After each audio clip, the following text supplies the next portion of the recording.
क्या प्रयागराज के माघ मेले में सनातन परंपरा का अपमान हुआ है?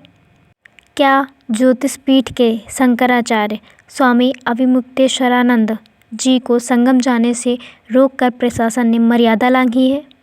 और सबसे बड़ा सवाल, जब शंकराचार्य पर सवाल उठे तो बाबा बागेश्वर धीरेन्द्र कृष्ण शास्त्री और जगत गुरु रामभद्राचार्य ने ऐसा क्या कहा कि पूरे देश में भूचाल आ गया?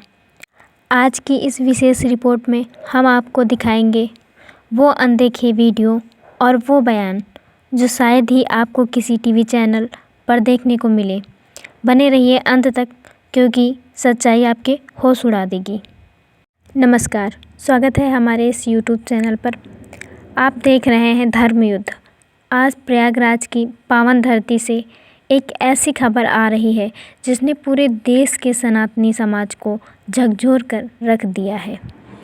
क्या इस देश में अब संतों को अपनी परंपरा निभाने के लिए प्रशासन से भीख मांगनी होगी? क्या संगम की रेती पर शंकराचार्य का अपमान सोची समझी साजिश है? तो फ्रेंड, बने रहिए वीडियो के अंत तक। वीडियो को अगर अभी तक आपने लाइक नहीं किया है तो वीडियो को लाइक करें, चैनल को सब्सक्राइब करें, इस वीडियो को दूसरे लोगों तक ज़रूर पहुंचाएं। आखिरकार क्या हुआ उस काली रात को? पूरा मामला शुरू होता है मौनी अमावस्या की उस शुभ बेला से, जब पूरी दुनिया संगम में डुबकी लगाने को बेताब थी। ज्योतिषी पीठ के शंकराचार्य स्वामी अविमुक्तेश्वरानंद सरस्वती अपने धर्म ध्वजा और राजसी पालकी के साथ संगम की ओर कूच कर रहे थे। लेकिन तभी पुलिस के भारी बल ने शंकराचार्य के काफिले को रोक दिया। दलील दी गई, भीड़ ज़्यादा है। शंकराचार्य ने कहा, यह मेरी पालकी नहीं, आदि गुरु शंकराचार्य की परंपरा है। पुलिस टस से मस नहीं हुई। घंटों तक शंकराचार्य बीच सड़क पर खड़े रहे। अपमान की पराकाष्ठा तो तब हुई जब प्रशासन ने उन्हें नोटिस थमा दिया। जब शंकराचार्य से पूछा गया तो आइए देखते हैं इस वीडियो में कि शंकराचार्य ने क्या कहा। संगम स्नान करने के लिए निकले थे। उसके बाद से प्रशासन ने हमको स्नान नहीं करने दिया, हमारा अपहरण कर लिया, हमारे लोगों को हमसे दूर कर दिया और कई जगह घुमाते घुमाते ला करके हमको यहाँ पे खड़ा कर दिया। तो जहाँ उन्होंने खड़ा कर दिया वहीं पर हम बैठे हुए हैं। किस चीज़ की परमिशन? माने स्नान जो है परमिशन लेके करना पड़ता है। गंगा स्नान, गंगा पे उनकी रजिस्ट्री है। वो कौन सी कंपनी है कि उन्होंने रजिस्ट्री करवा ली है गंगा पे कि बपौती है उनकी, उनके बाप से उनको मिली थी। गंगा जो है, हम हर सनातनी जब अपने सनातन धर्मी माँ बाप के घर में जन्मता है, जन्म सिद्ध अधिकार है उसका कि वो गंगा यमुना का पवित्र स्नान करे। तो आपने सुने अविमुक्तेश्वरानंद के बयान को। जी हाँ, आपने सही सुना। जिस पीठ को आदि गुरु ने बनाया, उस पीठ के प्रमुख से प्रशासन सवाल पूछ रहा है कि आप खुद को शंकराचार्य कैसे कह सकते हैं। प्रशासन ने सुप्रीम कोर्ट के एक पुराने आदेश का हवाला देकर शंकराचार्य की वैधता पर सवाल उठाए। यह आग में घी डालने जैसा था। स्वामी अविमुक्तेश्वरानंद ने साफ कह दिया, प्रशासन कोर्ट की आड़ लेकर धर्म पर प्रहार कर रहा है। जब तक माफ़ी नहीं मिलेगी, हम संगम में पैर नहीं रखेंगे। शंकराचार्य के अपमान पर भड़के हनुमान भक्त। प्रयागराज के माघ मेले में इस समय भक्ति की धारा नहीं, बल्कि विवाद की ज्वाला धधक रही है। एक तरफ ज्योतिषपीठ के शंकराचार्य स्वामी अविमुक्तेश्वरानंद सरस्वती धरने पर हैं, तो दूसरी तरफ उनकी इस स्थिति ने देश के सबसे चर्चित संत बाबा बागेश्वर को भी मैदान में उतार दिया है। जी हाँ, धीरेन्द्र कृष्ण शास्त्री, जिन्हें दुनिया बाबा बागेश्वर के नाम से जानती है, उन्होंने इस पूरे मामले पर जो कहा है उसने प्रशासन की नींद उड़ा दी है। चलिए आपको बताते हैं बाबा बागेश्वर की वो हुंकार जिसने माघ मेले के समीकरण बदल दिए हैं। बाबा बागेश्वर ने अपनी कथा के दौरान लाखों भीड़ के सामने इस मुद्दे को उठाते हुए कहा, अगर भारत की भूमि पर संतों के चलने के लिए रास्ता नहीं है तो फिर ये सड़कें किसके लिए बनी हैं? बाबा ने सीधा सवाल दागा, कि जब नेताओं की रैलियां होती हैं, जब बड़े बड़े मंत्रियों के काफिले निकलते हैं, तब भीड़ और सुरक्षा का बहाना क्यों नहीं बनाया जाता। लेकिन जब एक शंकराचार्य अपनी पालकी में संगम जाना चाहते हैं तो प्रशासन को नियमों की याद आ जाती है। बाबा ने इसे सनातन की शक्ति को दबाने की कोशिश करार दिया है। संत का अपमान मतलब हिंदुओं का अपमान। बाबा बागेश्वर यहीं नहीं रुके, उन्होंने अपने बयान में इसे हर सनातनी के आत्मसम्मान से जोड़ दिया। उन्होंने कहा, शंकराचार्य का पद धर्म का सर्वोच्च पद है। यदि उन्हें सड़क पर बैठने के लिए मजबूर किया जाता है तो यह केवल एक व्यक्ति का अपमान नहीं, बल्कि उस पूरी व्यवस्था और उस हिंदू समाज का अपमान है जो उन्हें अपना गुरु मानता है। बाबा ने प्रशासन को चेतावनी भरे लहजे में कहा है कि संतों के धैर्य की परीक्षा न ली जाए। माघ मेला प्रशासन को तुरंत माफ़ी मांगनी चाहिए और शंकराचार्य जी को ससम्मान संगम तक ले जाने की व्यवस्था करनी चाहिए। दर्शकों, गौर करने वाली बात यह है कि बाबा बागेश्वर ने इस पूरे घटनाक्रम के पीछे किसी अदृश्य हाथ की ओर भी इशारा किया है। उन्होंने संदेह जताया है कि जानबूझकर संतों को आपस में लड़ाने और उनकी छवि धूमिल करने के लिए ऐसी परिस्थितियां पैदा की जा रही हैं। बाबा का मानना है कि नोटिस देना और शंकराचार्य की पहचान पर सवाल उठाना यह आग लगाने वाला काम है।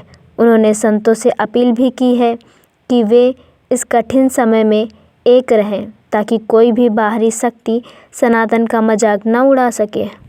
इस खबर के फैलते ही बागेश्वर धाम के धीरेन्द्र कृष्ण शास्त्री का गुस्सा फूट पड़ा। उन्होंने अपनी कथा के मंच से सीधे शब्दों में चेतावनी दी। प्रशासन को संतों की मर्यादा का ज्ञान होना चाहिए। अगर एक शंकराचार्य को पैदल चलने पर मजबूर किया जाएगा तो हिंदू समाज चुप नहीं बैठेगा। यह व्यवस्था की हार है, संतों का अपमान नहीं। धीरेन्द्र कृष्ण शास्त्री जी ने इस मुद्दे पर जो बयान दिया वह सोशल मीडिया पर आग की तरह फैल रहा है। उन्होंने कहा, हम आपस में लड़ेंगे तो जीतेंगे कैसे? अगर शंकराचार्य का अपमान हो रहा है तो यह हर हिंदू का अपमान है। बाबा बागेश्वर ने स्पष्ट किया कि प्रशासन को संतों के लिए ग्रीन कॉरिडोर बनाना चाहिए था, न कि उन्हें रोकना चाहिए था। हालांकि वे हमेशा हिंदू एकता की बात करते हैं, लेकिन उन्होंने संतों के मान सम्मान पर कड़ी टिप्पणी की। धीरेन्द्र शास्त्री ने अपने एक प्रवचन के दौरान कहा, भारत संतों का देश है। अगर तीर्थराज प्रयाग में ही संतों की पालकी रोकी जाएगी तो धर्म की रक्षा कैसे होगी? प्रशासन को मर्यादा का ध्यान रखना चाहिए। सनातन धर्म के ध्वजावाहकों का अपमान सहने योग्य नहीं है। हम चाहते हैं कि संतों को उनका उचित सम्मान मिले ताकि सनातनी परंपरा आगे की ओर बढ़े। वहीं दूसरी ओर प्रखर विद्वान और जगत गुरु रामभद्राचार्य जी का रुख इस मामले में थोड़ा अलग और सख्त रहा। उन्होंने नियमों और व्यवस्था की बात की। जगत गुरु रामभद्राचार्य जी ने कहा, नियम सबके लिए बराबर हैं। यदि प्रशासन भीड़ को नियंत्रित करने के लिए कुछ कह रहा है तो वह हमें हठ नहीं करना चाहिए। मौनी अमावस्या पर करोड़ों श्रद्धालु आते हैं, ऐसे में सुरक्षा सर्वोपरि है।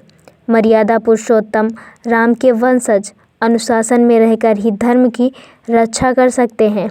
साथ ही उन्होंने शंकराचार्य पद की वैधता पर चल रहे विवाद पर भी संकेत दिया कि जो शास्त्र सम्मत है वही सत्य है। नहीं, अन्याय उनके साथ नहीं हुआ, उन्होंने अन्याय किया है।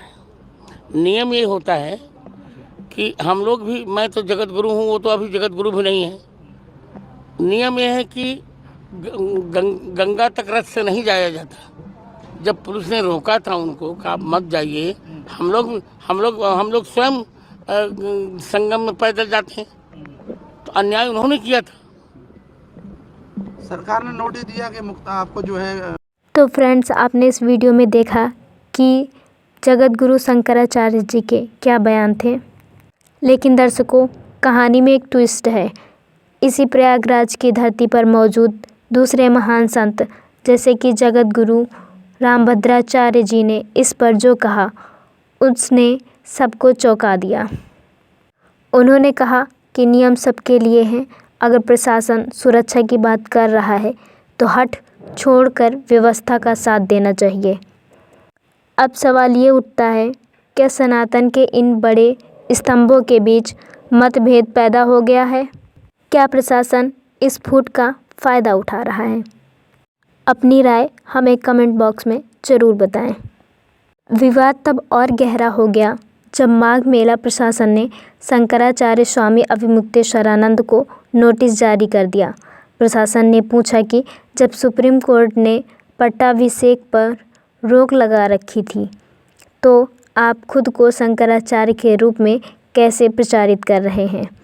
इस पर शंकराचार्य के वकील ने स्पष्ट जवाब दिया है कि कोर्ट ने पट्टाभिषेक की प्रक्रिया पर रोक लगाई थी, नाम या पद के उपयोग पर नहीं। तो क्या यह महज एक प्रशासनिक चूक है या सनातन धर्म के शीर्ष पदों को नीचा दिखाने की कोई बड़ी साजिश?